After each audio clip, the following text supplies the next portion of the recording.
ওহে আমার শখের নারী, তুমি যদি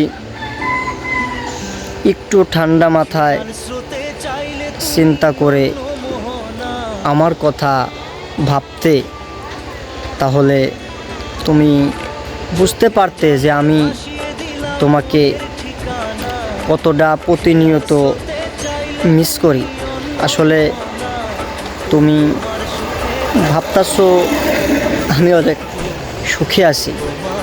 ওহে আমার শখের নারী, আমি কিন্তু হাজারো কষ্ট লুকিয়ে তবুও এই নিষ্ঠুর পৃথিবীতে আমি বেঁচে আছি, কারণ তোমার প্রতি আমার কোনো অভিযোগ নেই। কেননা যে তুমি তো আমার এই যে ভাগ্যেই নেই, তোমারে দোষ দিয়ে আমি কি করব।